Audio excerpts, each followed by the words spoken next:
Before Sega could truly challenge Nintendo's iron grip on the console market, they needed more than a piece of hardware. They needed an icon that redefined what a platformer could feel like. Today, we're lacing up our power sneakers and taking a look at the genesis of the mascot wars on Podcast, the video game.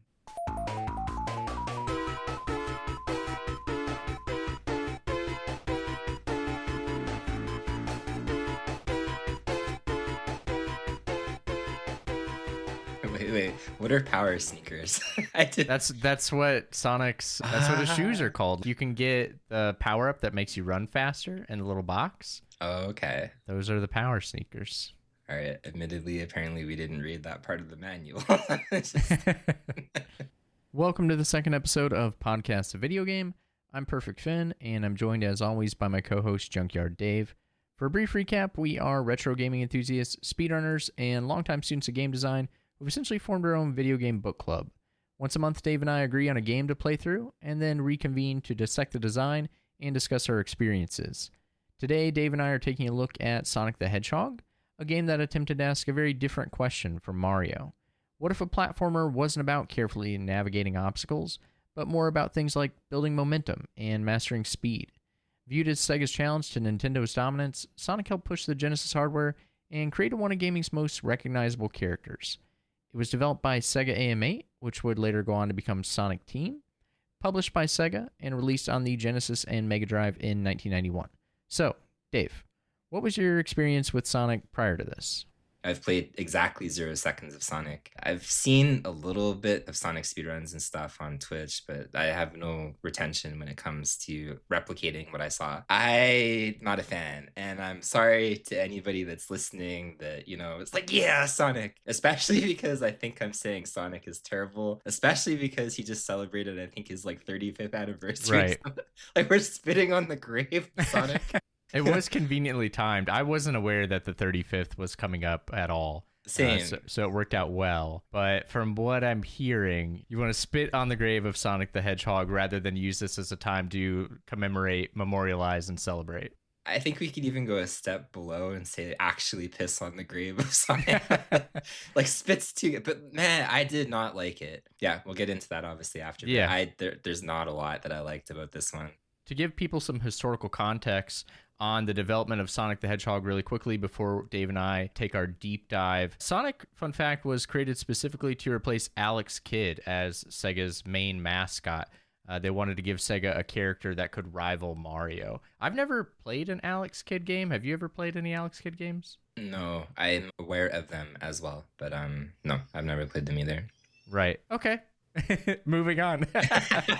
Well, the other thing that was a really cool pick about this one, I kind of said that last episode, I'm pretty sure that I grew up in a Nintendo psyop, but I didn't have experience with Genesis. I almost had no experience whatsoever. And the only games that I remember playing, there was a 6-in-1 cart or something. Yeah, the 6-pack. Yeah, and it had columns and a motorcycle game. Yeah, Super Hang-On. Yeah, and maybe I'm a liar. Maybe at some point, I tried Sonic back then, but I remember specifically one of my friends having that cart and playing, I guess, whatever the 6th game, but we never played it, and we probably played it only a handful of times. So I really like this choice on paper because I was trying to broaden my horizons, but I think at the end of the day, stick with what you're familiar with. Don't branch out. Everything new is shit. Resist change. This is what we need to do.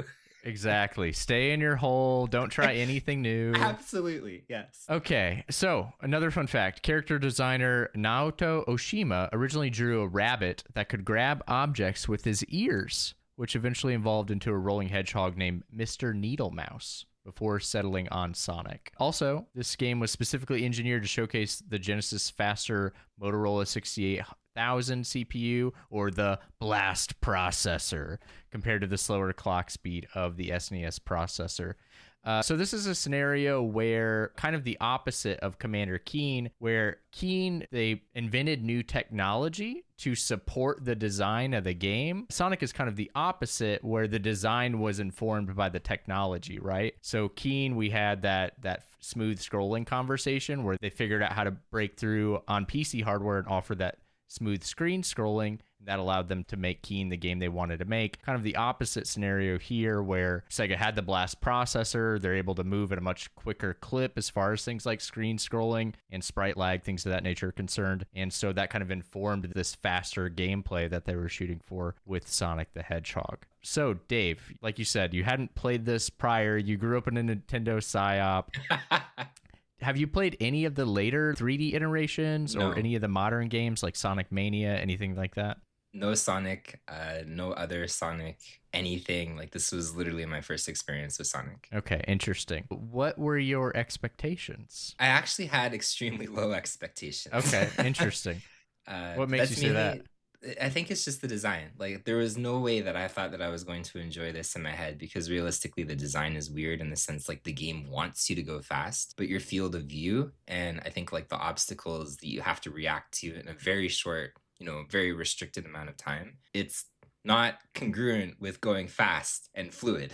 Like, it's basically like the Roadrunner, right? From Roadrunner and Coyote.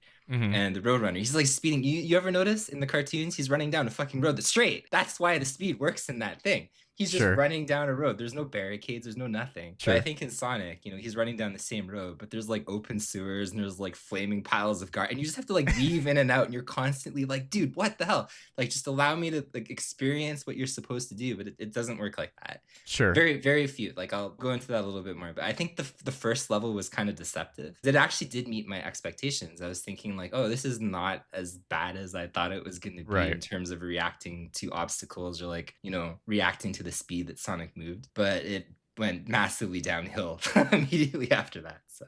So I did grow up playing Sonic. I was fortunate to have both a Super Nintendo and a Sega Genesis at the time. I definitely spent more time playing my Super Nintendo, but I still enjoyed some stuff on the Genesis, Sonic and Sonic 2, Sonic 3. I did play them some growing up. I don't know that I ever beat any of them. I was having a hard time when I was going through my playthrough for the purposes of this podcast. I was like, have I ever beat this game before? I would get to the next act or the next zone, and I'd be like, yeah, this looks really familiar. And then I'd get to the next one and be like, I have no idea what's going on. This doesn't look familiar at all. I would say I enjoyed Sonic growing up, but I definitely preferred first-party Nintendo titles. So I think my expectations were tempered, kind of middling.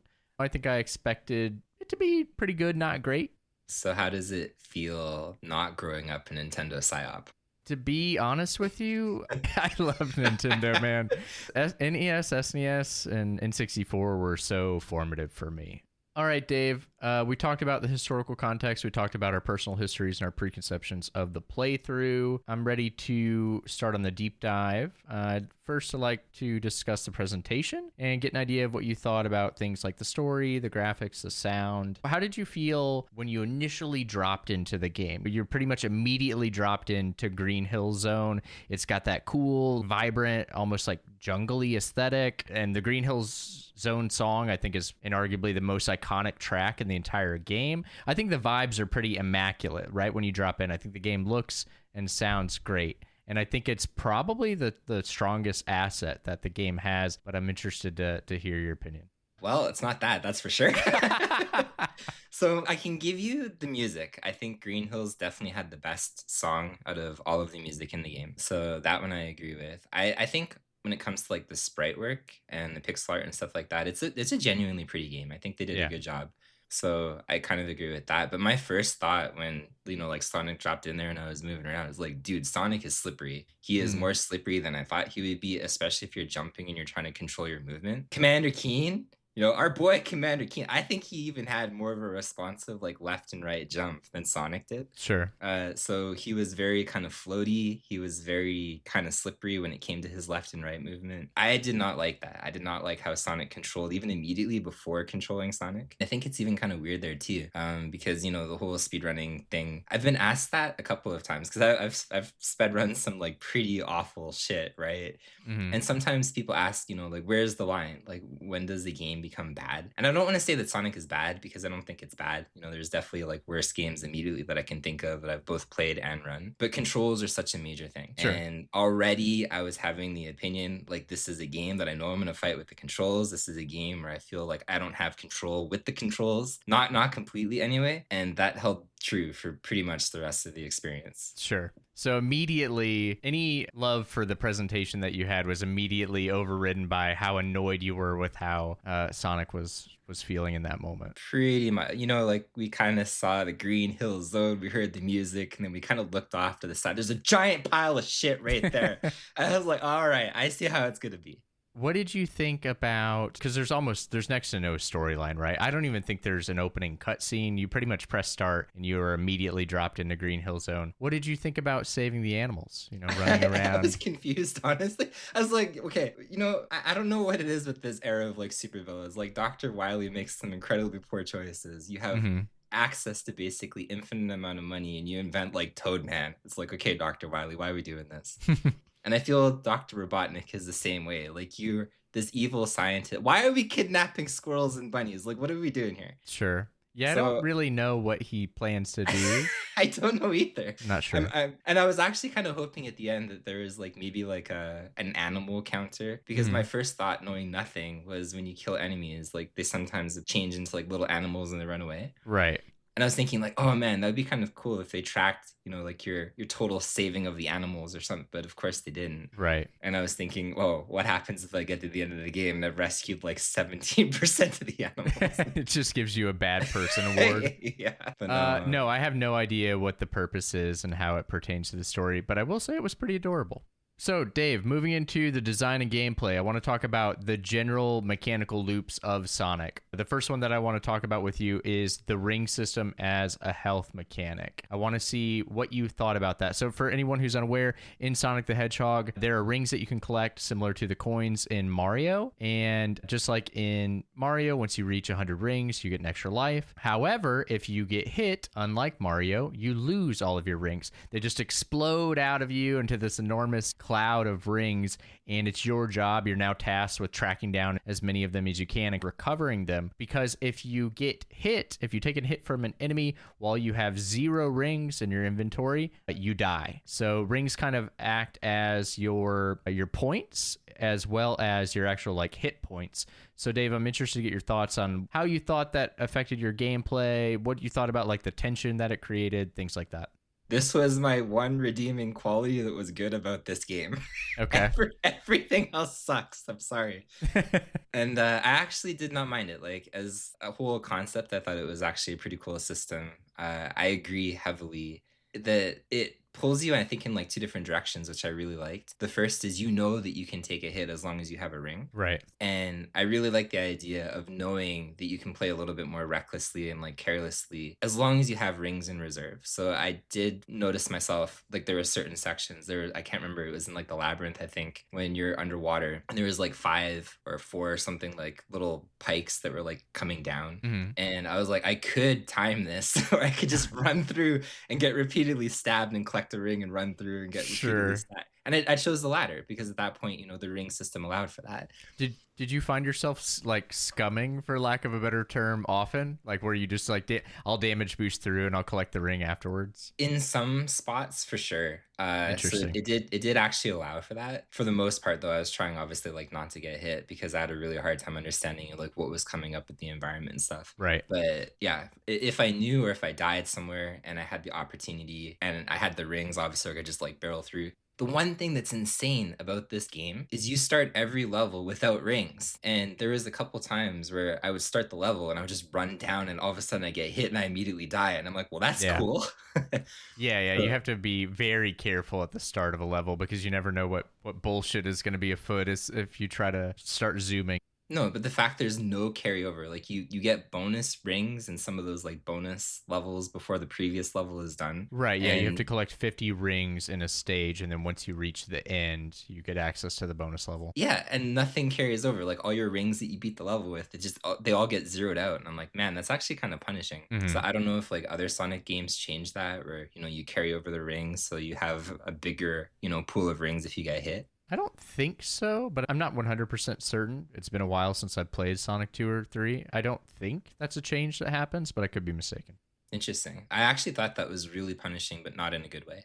Sure. Yeah, I like the ring system as kind of a spin on the Mario health mechanic, right? So in Mario, you have to get a mushroom, and that gives you big mode or essentially 2 HP. I like the ring spin because, once again, you're utilizing the coin mechanic from Mario, and it's multi-purpose, right? It now doubles as your HP, which I think is kind of neat. You're incentivized to track them down, to try to get extra lives or try to get to the bonus stage. But like you said, sometimes you also kind of want to use them to help get through some of the more difficult platforming sections. I think it creates a good sense of tension. Like as soon as you get hit by an enemy and lose your rings and you're trying to track them all down as quickly as you can, because like you said, you really want to keep at least one, right? If you have one ring, you're safe. So I do think it does a good job of creating a sense of tension for the player in that moment. I will say getting hit and losing all your rings feels bad. It feels really bad, well, especially once you get like up to 50 or up close to 100, and it's so difficult you're not getting all of them back, right? You're going to lose a huge portion of them. See, one thing that I didn't like about the ring system, but it's not exactly the ring system itself, is like the insane recoil that Sonic had, because he would like get shot pretty far left, like Castlevania style, or right or whatever when he got hit. And the other thing that I didn't like about the ring system that is, I guess, slightly ironic is we apparently had blast processing in this game. If you got hit in certain areas, especially underwater, and you lost all your rings, it lagged like crazy. Yeah, water especially. And it was actually hard to retrieve your rings, especially underwater. So even if you had a chance, and I learned on like Sonic could drown as well. I was like, oh. So at that point, you're trying to navigate both getting your air back, but at the same time recovering at least some rings. And it's so laggy. It's unbelievable how laggy that was. Specifically getting hit. I think I had like 55 rings, and specifically getting hit with like over 50 underwater laggy. Yeah. So blast processing doesn't work there apparently.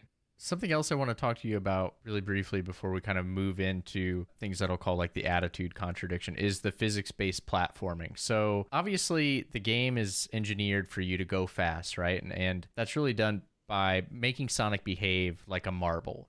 He rolls up into a ball like a hedgehog would, and he rolls down a slope. I kind of struggled with it initially because I forgot that you actually need to press down or crouch to kind of initiate the rolling motion. And I'll be honest, Dave, there were multiple times where I wanted to backtrack, especially early on in the game in like Green Hill Zone. Did you notice how terrible it was trying to walk back up a slope? Yes. Or God forbid, jump off a slope? Yes, it's horrible. Okay. Both of those things are absolutely horrible. Okay, I agree. I wanted that sanity check there to make sure I wasn't crazy. Easily, like if you tried to get up a slope, and it was bad, like that was easily one of the worst, I think, parts of like the physics. One thing that I really didn't like was the general overall level design, because as I kind of said in Green Hill, it was mostly okay. Like, and when I say mostly okay, we're not talking about like 80%, we're not talking about like a 90% on your report card. It was like maybe like a 55 or a 60%.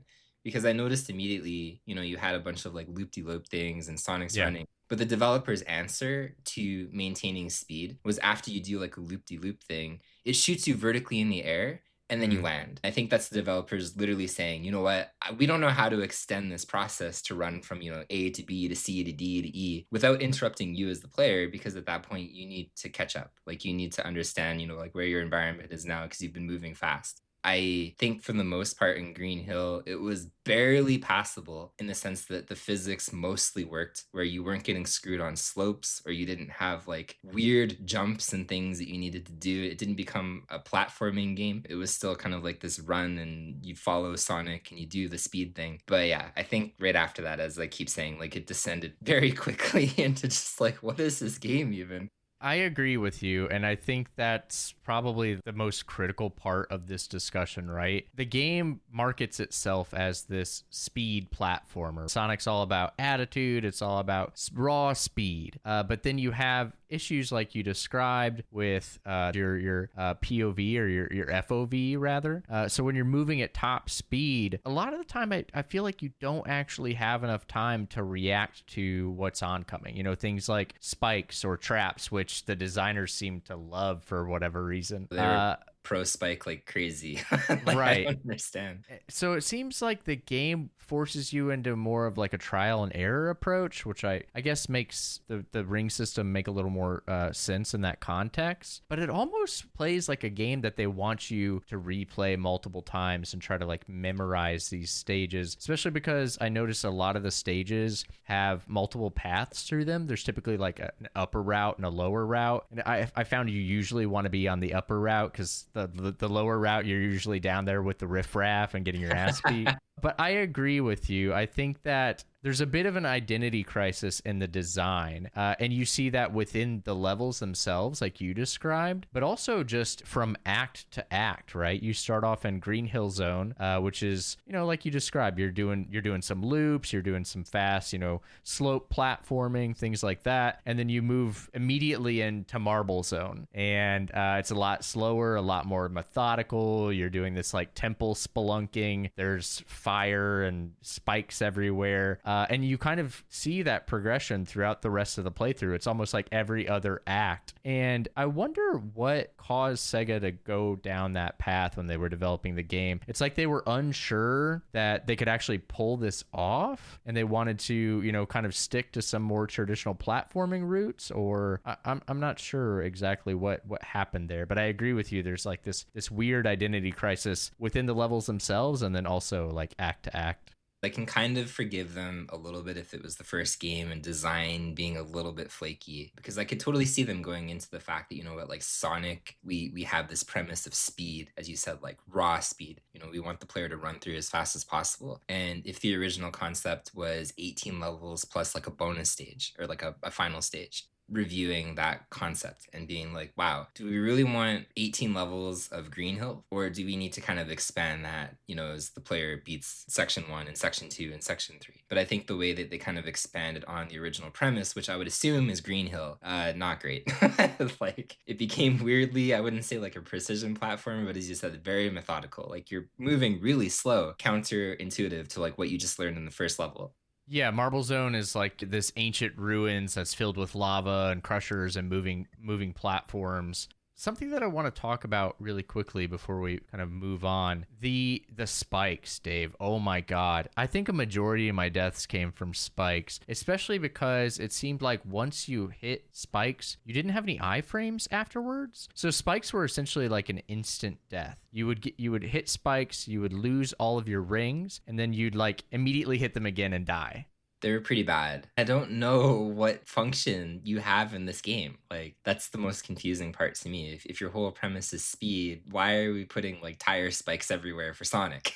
Right. Yeah. The game seems to lean really heavily on traps as its source of difficulty, which I didn't love. I also found the other most common way that I was dying, which I haven't had the sensation in a long time, was getting squished. So Yeah. like a block would lift you up towards the ceiling or towards another moving block, and they would squish you, which is an instant death, by the way, regardless of how many rings you have. Correct. Yeah. And I was like, dude, why? I'll read the note. Like, I showed you kind of like my shit notes that I wrote. And for Green Hill, I wrote mostly okay. It was pretty acceptable. So going into Marble Hill right afterwards, I said, how the fuck do you go fast with vertical ground that goes up and down, lava pits? We have blind jumps. We have vertical fireballs that just like flow from the lava. They shoot up from the lava. Sonic crushers that crush Sonic, as you just said. We have block puzzles that we need to solve where Sonic pushes a block really slowly to get access to something that's beneath him or around him. We have vertical stairs that Sonic has to jump up one at a time or go down one at a time. We have timed wall spikes where like these like spears and spikes are coming out of the wall. And then blocks that float in lava that we have to wait on the block as the block is moving across the lava. All of these things are, why do they exist?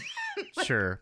I'm interested to hear if you preferred those stages. Absolutely not. Okay, I was going to say, or the ones where you actually have the opportunity to go fast sometimes. No, I think Give Me Brainless, Go Fast from Green Hill, that was much better. Sure. Everything that they added in Marble Hill onwards, I think was not great and conductive to obviously like what they were trying to pull off with Sonic. And That's then I fair. think it was even worse because, as I kind of said, like Sonic was slippery to me. He was not great when it came to controls, and he's still good enough. But when you start having like one thing that the developers really love doing as well, as you kind of said, there's like a multi-tier approach to like how a level is vertically. And I agree. I was in Starlight, and I happened to be at the very top. I think it was in like Act 2 or something like that. So it was like the second level of that act, and I stayed at the very top the entire time. It was like beginner's luck. I was like, wow, this is so much easier when you're on the top.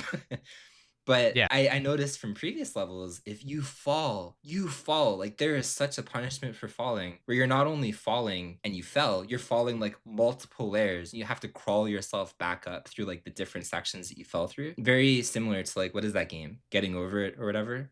You Sure, like fall. jump once again, like a jump Yeah, king or Jump getting King. All of the games are gonna play Mirror Jump King. Yeah, it turns out all platformer Jump King is all platformers. All platformers are Jump King. Yeah, but it's insane the punishment that you receive. But at the same time, I'm still okay with that. Like, I don't want to bitch and say like, oh man, it's too hard. Like, I'm okay with getting punished like that, but I'm not okay with jumping very slowly because you, as the developer, wanted me to jump very slowly between these blocks that I'm waiting to like pass, and then all of a sudden there's a fucking spear that comes out of the thing and it knocks Sonic like 7 floors or whatever down. I'm like, why? Like, why does this exist? How is this like go fast? Like, this is horrible design, and I didn't like that.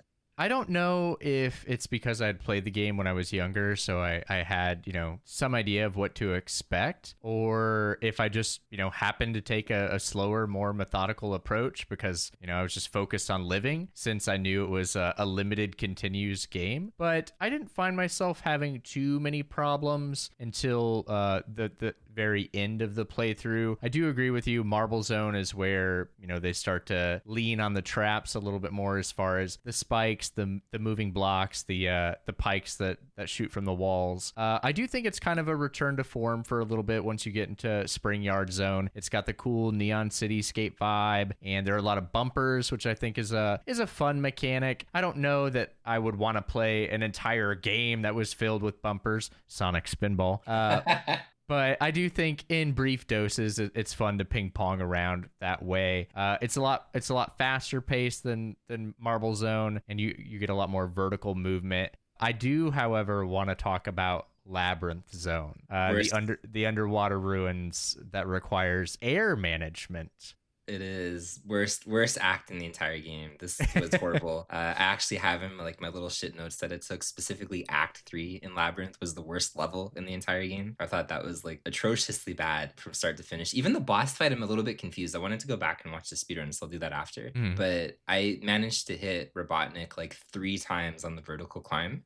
That's where you're chasing him, right? It's not like a traditional fight. You're kind of like chasing him through this vertical platform section as the water's filling up beneath you. Yeah, that part, I remember that from my childhood. That part's messed up, man. It's horrible. Somehow I didn't die, but it's really intense. Like in comparison to the rest of the game, just like the water rising, you're chasing Robotnik, there's traps everywhere, spikes, blocks trying to squish you. That part is just, it feels kind of out of place as far as the rest of the game is concerned.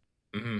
No, it does, and I don't know if you can like actually kill him before you get to the top, but I guess going back, I think so. I'd be curious because I did hit him like 3 times, so I was like, I wonder if I hit him, an extra 4 or 5, but it's really hard to do that, so I wasn't sure. Maybe I wonder if you don't hit him if you just have to keep doing a loop. You know what I mean? Like it resets itself basically. Maybe, but no, I hated Labyrinth. Like the puzzle aspects where you had to like flip certain switches to like open up floors and stuff is garbage.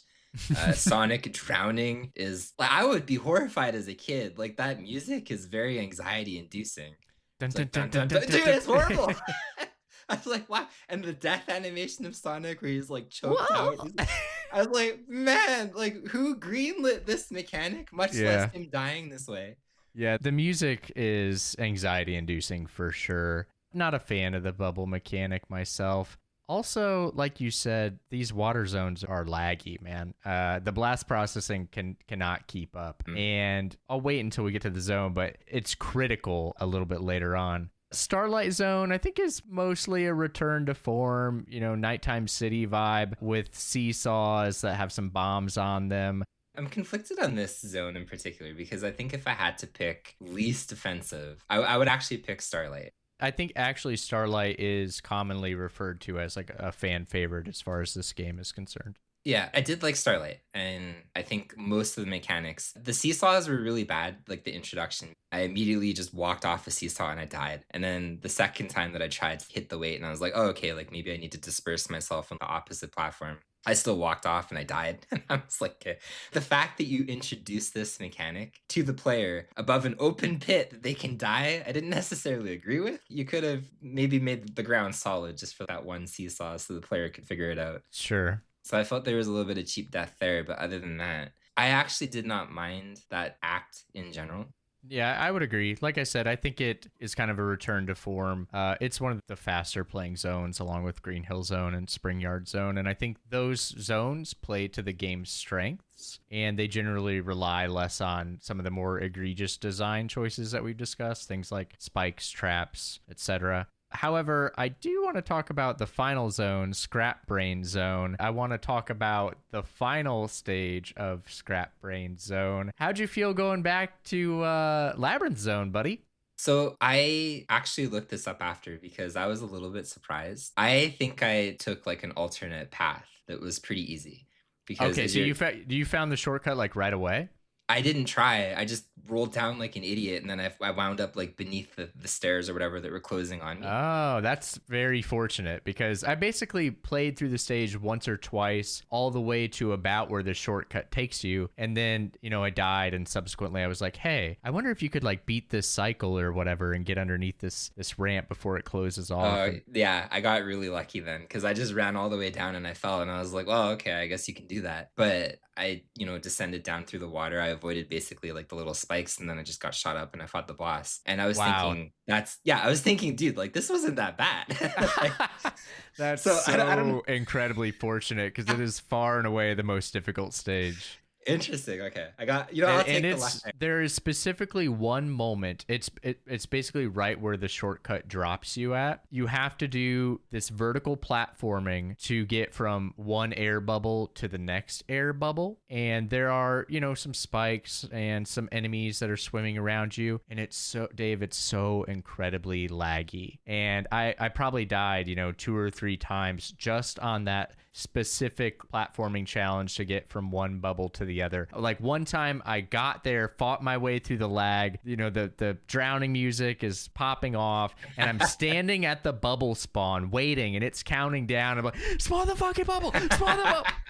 And of course I died. And then finally I was like, you know what? And I think I'd used, my second continue at this point. And I'm worried that I'm going to game over and have to replay the entire game. And I was like, you know what? Let's see if this is a shortcut because I don't want to play through that section again. But yeah, I do think that stage of Scrap Brain is far and away the most difficult stage, probably the most egregious one. And it's crazy that you just idiot savanted your way into the shortcut right away. I'll take it. This is probably what it's like to be the 1% of the 1% of the 1%, where you don't have to worry about anything.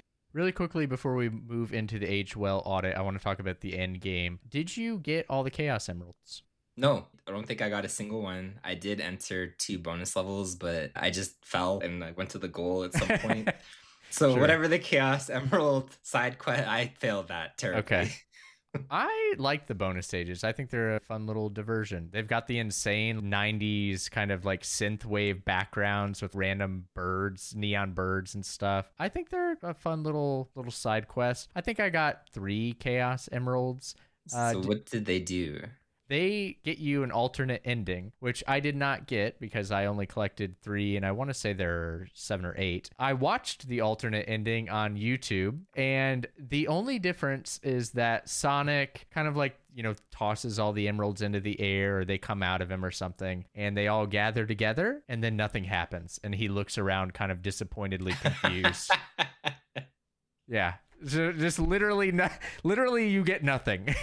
Actually, on that note too, on the final Robotnik fight, I massively messed up because as he was like trying to escape in his like shitty machine or whatever, and it was exploding, I got stuck in the stupid ass wall, and he actually escaped. Really? So, that's possible? Yeah, and I don't know if it changes anything because I'm assuming you're supposed to like break him or something before he flies away.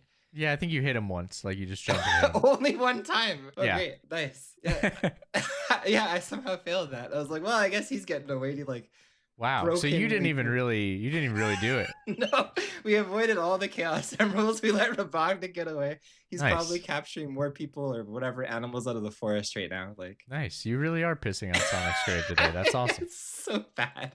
All right, Dave, I want to talk to you about the Age Well audit. I want to know if there are any core mechanics that you think still feel incredibly satisfying to pull off today. For example, hitting a perfect loop-de-loop, anything like that. Honestly, no. I really struggle with this one. The music, I guess, holds up a little bit. Like, I felt the music did its part. Everything else, I really struggled to like this one. I thought it sucked. Fair enough. I think that I enjoyed hitting a loop-de-loop. I don't think it's as satisfying as it is in the later titles. Sonic gets access to, I believe, something called like the spin dash. And it's where you can like crouch and kind of like wind up or charge up and you shoot forward with a huge burst of speed. It lets you initiate some of that like hill or slope-based platforming a little more quickly. So I don't think it's as rewarding as it is in some of the later entries, but I thought hitting a loop-de-loop was still cool. It's just unfortunate that you get to do it so rarely, and a lot of the time, like we've discussed, if you commit to it too hard, you just end up getting punished. You know, like you're gonna run into some spikes, you're gonna get squished by 2 blocks, a pike's gonna come out of the wall and stab you. It's just, you're gonna have a bad time. Speaking of having a bad time, I think you've really driven this home already, but I'm curious specifically what single element of the game caused you the most frustration. Water physics, I think by far was the #1 winner. Sure. How Sonic actually controls in the water is horrible. His movement just peels to a stop. Like it's really bad. I think the hazards in which the developers put everywhere was also really bad. I'm again totally okay with crushing difficulty, but at least give me spatial awareness or don't make it like totally blind. And I feel large amounts of hazards were actually blind. So, no, I would agree. I think that the FOV is a little too squished, or like you said, a majority of the hazards are a little too hidden. I also agree that the water physics are some of the worst parts of the game, specifically the section of Scrap Brain Zone that you skipped, because it's one of the only times where the game really lags, and it lags particularly badly underwater. I'm going to go ahead and choose something different. I'm going to say spikes, just in general, the spikes, specifically what I cited earlier, where once you hit a spike, it is like you essentially don't get any iframes and you are hitting that spike again and you are dying. So rings don't do anything to protect you from spikes a majority of the time in this game. And a lot of the time, you're not aware that they're there, like we've discussed, because you don't have the proper field of view, or because you're trying to, do what the game encourages you to do and zoom along. And then, you have to take kind of like a blind leap of faith. And of course, there are spikes down there. So I'm going to go ahead and pick spikes. All right, Dave, I want to move into the Legacy Bridge. I want to talk about the DNA test and the Lost Art. In regards to the DNA tests, which modern titles do you think are clearly the children of physics-focused momentum? Are there any that stick out to you that you've played that you think Sonic helped lay the foundation for? That's a good question, other than Jump King, apparently. But no, I don't know. I actually don't know the answer to that, because I don't think I've personally played a game like Sonic until I've literally played Sonic this last week. Sure. I can't think of another game that mirrors, I guess, Sonic in the DNA kind of way, where clearly it was inspired by or from. So I don't think I have an answer there. I don't think I've actually played that game if it exists. Some of the examples that are listed in the show notes were games like Mirror's Edge, Ghost Runner, or Neon White. So Neon White is a cross between a first-person shooter and almost like a puzzle platformer, and it's completely time trial based. I feel like it takes the obsession with speed that Sonic helped popularize and kind of pushes it to its logical extreme, if that makes sense. So like instead of simply running fast, every weapon that you have doubles as a movement ability, which turns each level into kind of a high-speed puzzle where you master your momentum, your routing, and your split-second execution. So if Sonic asks how fast can a platformer be, Neon White asks more like how perfectly can you play one. I absolutely love Neon White. It's a favorite of mine, and while I understand it might not be for everyone, if it sounds appealing, I would definitely recommend giving it a shot. I do think that Sonic laid that kind of groundwork for what does a more speed or momentum-focused platformer look like. I derive enjoyment from movement, and getting into that flow state when you're controlling your character. And I think a title like Neon White is great at that. I don't think Sonic is good at that. No. But I do think I really, really appreciate when a game does that well. Celeste, I think, is actually a great example of a kind of like physics or momentum-based platformer that I think has really actually nailed this formula. Now, granted, it's not exactly the same. You're not like rolling down slopes and going through loop-de-loops, but my God, is the movement in that game so incredibly rewarding. It's probably rewarding because I got rid of slopes. But no, I mean, yeah, you could probably reach there. I think in terms of like a specific physics or movement based game, for sure, Celeste is amazing. I don't know how much they would draw from Sonic though. I'd be curious, if you were to ask all the individual developers and be like, yo, like what is this supposed to be like? Sure. Because I feel Celeste is almost like in maybe a box of its own. Yeah, or maybe like Meat Boy. Meat Boy, yeah. I think that's a better comparison for sure. Like the difficulty of Meat Boy, the precision platforming of Meat Boy, like I think that was probably a bigger draw. You know what, though? Both of those games have traps. Yeah, well, spikes came from Sonic, I guess. Exactly, yeah. Clearly. That's the one thing Sonic did right. Yeah, spikes, unavoidable spike deaths. Like that's the legacy. Fair enough, Dave. All right, I'm ready to move into our final verdict, aka the time capsule. I think we've hammered on this pretty hard throughout the episode. I want to hear your final stance on your overall enjoyment, your raw personal enjoyment of Sonic the Hedgehog. I think I would rather be involved with some kind of accident where I stapled my testicles by accident than to play Sonic 1 again. Okay. The only good things I can give this game, I think, are, again, as I already said, sort of, I'll give it 2 things. And then the rest was unfortunately like a flaming pile of shit. So the music is borderline okay. I don't think the music is great, but I can't criticize it. I can't criticize it in such a way where I think the music is awful. Green Hill is above average to me. Everything else is kind of average, but it doesn't sound bad. So I can give it that. Wow. The health ring system, I think, is still a good one. I do specifically like both the design of it, but I also like the design of it in the sense that it forces you to, again, experience with risk versus reward. And I'm always a huge fan of when developers do that, either intentionally or unintentionally through game design, because at that point you kind of think like, oh, you know what, maybe it's actually worth taking these hits now to get through this section and being a little bit more vulnerable, towards the end of the level than it is to try to preserve that, right? So I like that a lot. One thing that I don't necessarily like, but I didn't dislike it, is I at least appreciated how each boss fight was trying to do something different. I also kind of appreciate, like, for example, was the seesaw level. So I guess it would have been Starlight. The seesaws that introduced at the very beginning of the game were the mechanic of the boss fight at the end. Yeah. And I do like how they tried. I could see the attempt where there was like a mechanic that was introduced in the level, and the boss fight was based around that mechanic, in the previous level. And the boss fights are okay, but they weren't anything, in depth or crazy. But I do at least appreciate they tried to make it different. No, I think that's totally fair. I think I enjoyed this quite a bit more than you did. I wouldn't say that I loved it. I thought it was fine. Like we discussed, it's really rough around the edges. You could tell that Sonic Team is trying some stuff, figuring out, how they want to exist in this new like mascot platformer market space. I think the moment-to-moment gameplay is a mixed bag. The rare moments when you get to go fast, they're cool. They don't happen nearly as frequently as I would like.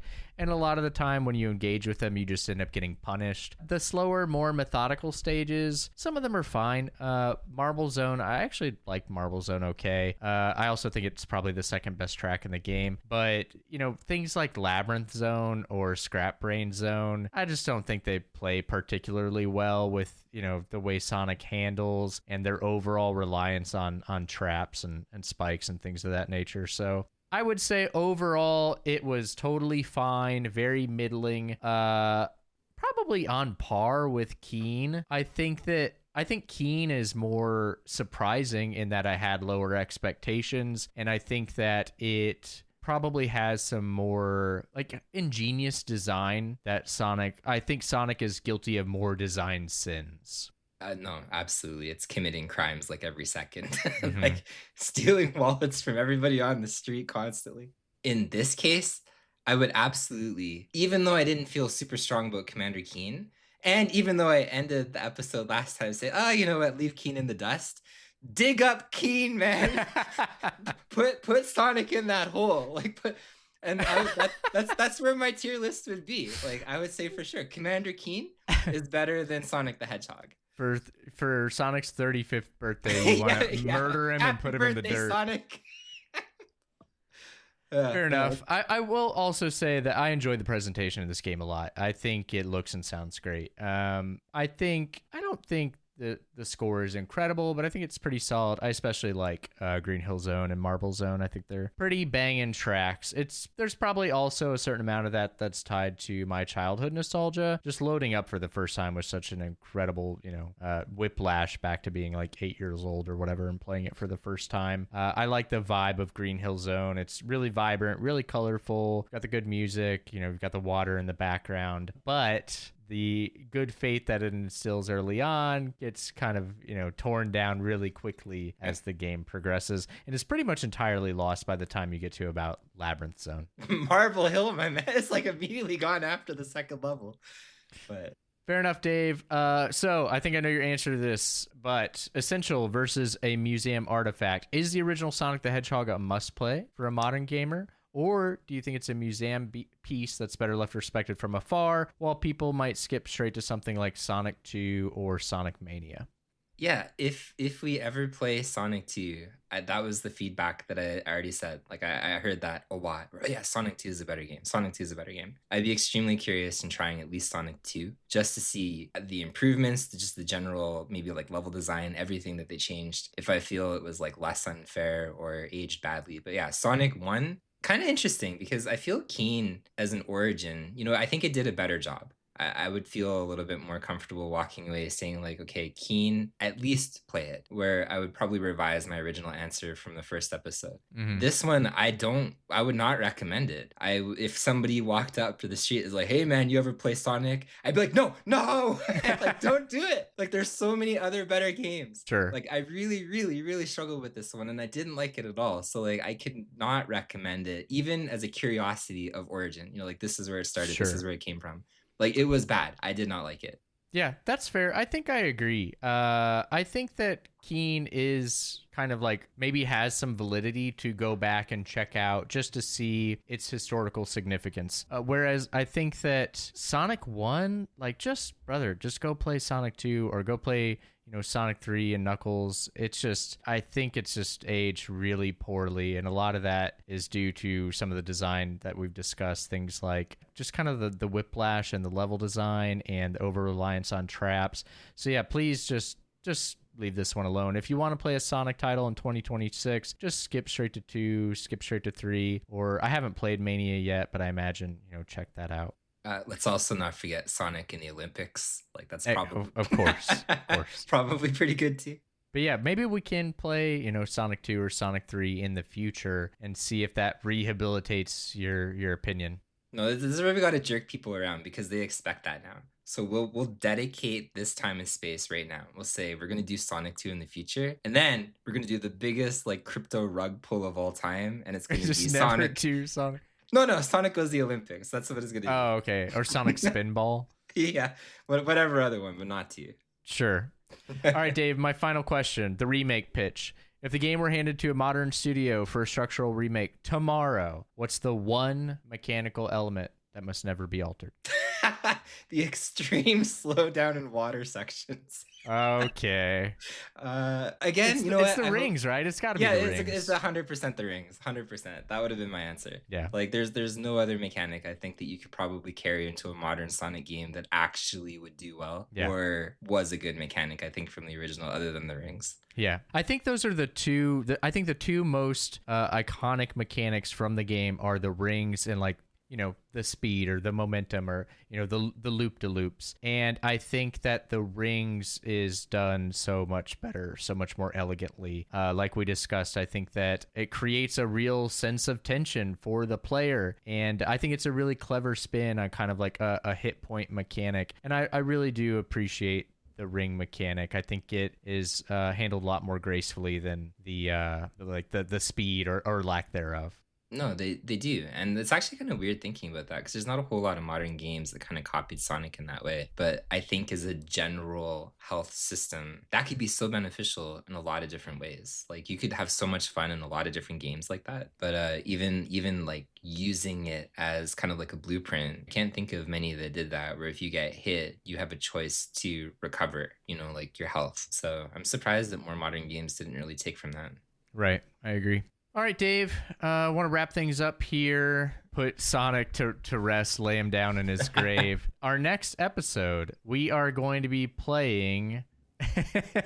This was not my choice, by the way. Yeah, this was my choice. I grew up with this game. I don't know how I grew up with this game, by the way. Bassin's Black Bass for Super Nintendo, aka Super Black Bass 2. This is one that I somehow stumbled into during my childhood. I suspect that one of my friends' dads rented it, and I played it at their house. But I'm very excited for you to try it. I don't know why I have such a deep adoration for this game. It's just the vibes, man. The vibes are immaculate, and I really like it's kind of a slightly cartoony, slightly arcadey spin on like a fishing simulator. So I'm interested to see how you feel about it. I have really fond memories playing this one growing up. So I'm gonna have a prior experience with this one, and also probably some nostalgia bias. So hopefully you don't hate it too much.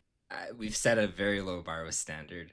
That's true. Yeah, maybe Sonic, maybe your experience with Sonic will make you appreciate Bassin's Black Bass so much more. I'm sure both of those things are directly correlated.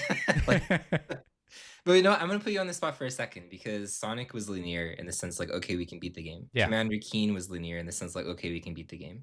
Yeah. I do like kind of like the feedback that we received already, where Asta was like, oh yeah, like I kind of like playing along with the podcast. Sure. What do we do in a fishing game? Is there like a tournament mode that we're going to do? So there's a tournament mode. There's kind of like a main, it's not really a story or a campaign, but yeah, it's a tournament mode. I think you go through, I want to say 3 rounds. I forget exactly how many off the top of my head. But you need to, catch a certain amount of fish, like a certain poundage or weight of fish. Poundage.